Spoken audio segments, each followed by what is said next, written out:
pagdiriwang sa kapistahan ng ating mahal na ina Nuestra Señora de la Soledad de Portavaga ay nagkataon na naghahagupit ang bagyong si Pipito sa ating bansa. Pero ang bagyo ay hindi nakapagpipigil sa pag-aalab ng ating puso na ipahayag ang ating pagmamahal sa ating ina at reyna, ang Nuestra Señora de la Soledad de Portavaga. Napakagandang palatandaan ng mga tunay na anak ni Maria, tunay na mga anak ng Diyos, dahil hindi tayo napapagabag, hindi tayo natatakot sa mga sakuna sa daigdig na ito. At tamang-tama, dahil ang kapistahan ngayon ng mahal na ina ay nakatuon sa ika-33 linggo ng karaniwang panahon. At habang naghagupit, umulan ngayon sa labas ang bagyo, ating pinagninilyan ang wakas ng panahon kasama ng ating ina, ni San Agustin, ni sa Nana Nena, ni Tata Agustin, San Agustin, si San Francisco ng General Trias, ang mga makapangyarihang patron ng probinsya ng Cavite. Mga kapatid, ngayong kapistahan ng mahal na ina, ating ipinapahayag ang ating pagmamahal at pamimintuho sa Kanya.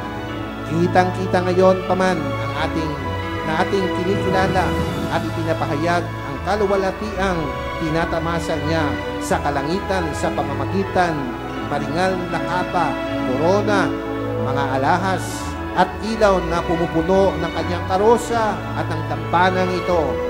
Tularan natin ang ating mahal na ina, ang ating pag-asa, ang sangla ng ating pag-asa, upang sa wakas ng panahon, tayo ay magniningning ng mga parang tala sa langit, katulad niya, katulad ni Tata Agustin, ni Nana Nena, ni Tata Ige, ni San Francisco, ni San Roque, at ng lahat ng mga banal sa langit.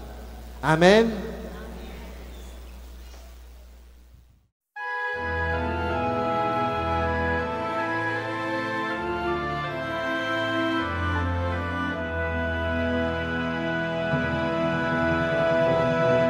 Reina de Cavite, por siempre serás, esplenda tu nombre de júbilo y paz.